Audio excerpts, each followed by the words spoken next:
क्या होता है जब एक तरफ सुप्रीम कोर्ट के फैसले का इंतजार हो रहा होता है और दूसरी तरफ हाई कोर्ट एक सेकंड भी ना लगाते हुए कड़ी कार्रवाई कर दी है। ये सवाल सिर्फ एक लीगल टेक्निकलिटी का नहीं बल्कि पूरे वक्फ सिस्टम की फंक्शनिंग और पब्लिक ट्रस्ट से जुड़ा हुआ है। हाल ही में सेंट्रल गवर्नमेंट ने उम्मीद पोर्टल लॉन्च करते हुए सबको शॉक कर दिया था और जहां उन्होंने स्टेट गवर्नमेंट्स और वक्फ बोर्ड्स को इसका यूज करने को कहा है, वहीं एक वक्फ बोर्ड ने इसे साफ मना किया है, ये कहते हुए कि शायद ऐसा करना सुप्रीम कोर्ट के ऑर्डर का वायलेशन होगा। तो क्या है पूरी कहानी और क्यों एक तरफ इलाहाबाद हाई कोर्ट ने उत्तर प्रदेश सिया सेंट्रल वक्फ बोर्ड को फटकार लगाई है, चलिए देखते हैं। तेलंगाना वक्फ बोर्ड ने अभी तक अपने वक्फ प्रॉपर्टीज का जियो टैगिंग शुरू नहीं किया है, वो भी उम्मीद पोर्टल पर, जो कि एक सेंट्रलाइज्ड डिजिटल प्लेटफॉर्म है वक्फ प्रॉपर्टीज के लिए। इस पोर्टल का मकसद है रियल टाइम अपलोडिंग, वेरिफिकेशन और monitoring of waqf assets across the country. लेकिन तेलंगाना वक्फ बोर्ड के चेयरमैन अजमतुल्ला हुसैनी कहते हैं,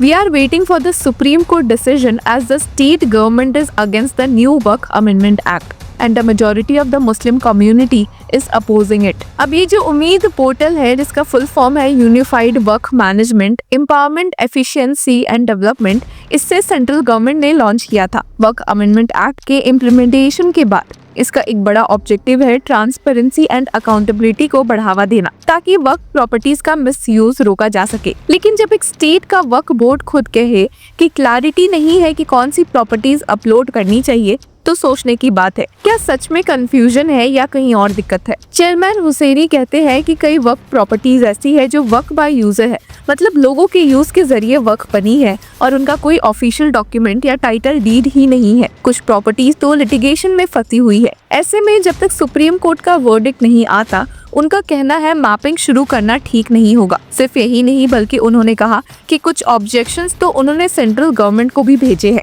अब वक्फ बोर्ड के कुछ ऑफिशियल्स को ट्रेनिंग के लिए दिल्ली भेजा भी गया था, जहां उन्हें उम्मीद पोर्टल का टेक्निकल ओरिएंटेशन दिया गया। लेकिन जब बोर्ड के सीईओ, चेयरमैन और मेंबर्स के बीच कोऑर्डिनेशन नहीं हो, तभी तो डिसीजंस पेंडिंग होते हैं। तेलंगाना वक्फ बोर्ड का तो हाल ये है कि अक्टूबर 2024 के बाद एक भी बोर्ड मीटिंग नहीं हुई। सोच लीजिए, ऑलमोस्ट 8 महीने तक। अब इस पोर्टल में कई इंटरेस्टिंग बातें हैं जो काफी कंट्रोवर्शियल भी बन रही है। अपलोडिंग से पहले मोतावाली, जो कि केयर टेकर होता है, उसे एक डिक्लेरेशन देना होगा। कुछ सवालों के जवाब देने पड़ेंगे, जैसे क्या आपने 2 साल तक रेगुलर अकाउंट्स मेंटेन नहीं किए, क्या आपने 2 कंसेक्यूटिव ईयर्स तक एनुअल स्टेटमेंट सबमिट नहीं किए, क्या आप किसी क्रिमिनल ऑफेंस के लिए कन्विक्टेड है जिसमें आपको 2 साल या उससे कम की सजा मिली हो, और सबसे इम्पोर्टेंट, क्या आप किसी ऐसे ऑर्गेनाइजेशन का हिस्सा है जो यूएपीए के तहत अनलॉफुल डिक्लेयर की गई है। अब इस डिक्लेरेशन का मकसद है ट्रांसपेरेंसी को इंश्योर करना और वक्फ मैनेजमेंट में अकाउंटेबिलिटी लाना। सरकारी सोर्सेज के मुताबिक ट्रांसपेरेंसी और डिजिटल मॉनिटरिंग के जरिए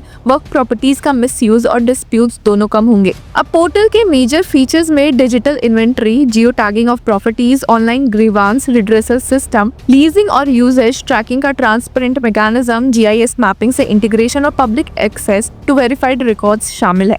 और सरकार कह रही है कि ये पोर्टल किसी भी तरह से लॉ या कॉन्स्टिट्यूशन का वायलेशन नहीं करता। किरेन रिजिजू ने क्लैरिफाई किया कि जुडिशरी ने इस लॉ पर अब तक कोई स्टे नहीं दिया है। उन्होंने ये बात all India Muslim personal law board के उस स्टेटमेंट के रिस्पॉन्स में कही, जिसमें बोर्ड ने कहा था कि वो सुप्रीम कोर्ट में पोर्टल की लीगल वैलिडिटी को चैलेंज करेगा। बोर्ड का कहना है कि वक्फ लॉज ऑलरेडी जुडिशियल स्क्रूटनी में है और जब तक उन पर डिसीजन नहीं आ जाता, तब तक इस पोर्टल पर काम नहीं होना चाहिए। अब ये तो इंटरनल डिसफंक्शन है, वो साइड में रखते हैं, और दूसरे साइड में आता है इलाहाबाद हाईकोर्ट का रीसेंट डिसीजन, जहां उन्होंने यूपी शिया सेंट्रल वक्फ बोर्ड पर 15,000 का पेनल्टी लगाया है, क्योंकि उन्होंने मटेरियल फैक्ट्स को सप्रेस किया था, मतलब कुछ जरूरी इंफॉर्मेशन जानबूझकर कोर्ट से छुपाई। ये केस था बरेली के इमाम बाड़ा और उसके आसपास की प्रॉपर्टीज का। 1934 में नवाब मोहम्मद हुसैन खान ने 17 शॉप्स और अपने घर के एडजेसेंट इमाम बाड़ा को लेकर वक्फ डीड एग्जीक्यूट किया था। लेकिन 1952 में सिविल कोर्ट ने इस वक्फ डीड को इनवैलिड डिक्लेयर कर दिया था।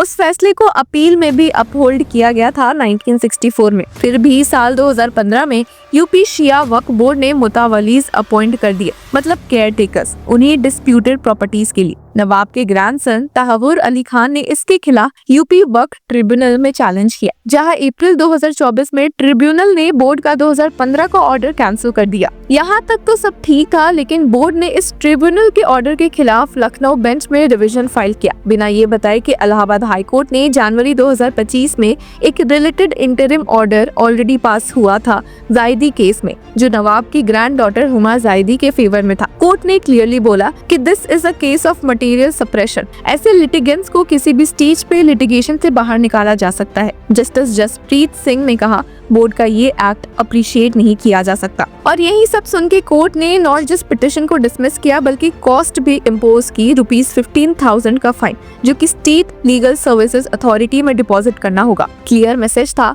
कि अकाउंटेबिलिटी मैटर्स। अब एक तरफ हम देखते हैं तेलंगाना वक्फ बोर्ड जो कह रही है कि क्लैरिटी नहीं है, सुप्रीम कोर्ट का वर्डिक्ट का वेट कर रहे हैं, हमारे ऑब्जेक्शंस पेंडिंग है, बेसिकली एक पैसिव स्टांस। तो दूसरी तरफ एक हाई कोर्ट स्ट्रिक्ट एक्शन ले रहा है जब किसी बोर्ड ने लीगल प्रोसेस में नॉन डिस्क्लोजर किया। तो सवाल ये है, क्या जुडिशरी का अप्रोच हर केस में एक जैसा है, और अगर नहीं तो किस बेसिस पर किसी एक केस में सुप्रीम कोर्ट का वेट जस्टिफिकेशन बन जाता है और दूसरे में हाई कोर्ट इतना एक्टिवली एक्शन ले लेता है। इस पुराने बरेली केस में तो कोर्ट ने क्लियरली भी कहा था, once a deed has been declared invalid and the finding has attained finality in 1964, तो 2015 में उसी प्रॉपर्टी पर मुतावली का अपॉइंटमेंट इम्पॉसिबल था। मतलब जुडिशियल मेमोरी और प्रेसिडेंट का रिस्पेक्ट होना चाहिए। लेकिन तेलंगाना के केस में सुप्रीम कोर्ट का जजमेंट पेंडिंग है, तो क्या in the meantime basic digitization steps भी नहीं लेने चाहिए? उम्मीद पोर्टल के थ्रू मैपिंग शुरू करने का मतलब ये नहीं है कि लीगल ओनरशिप या टाइटल रिजॉल्व हो गया हो,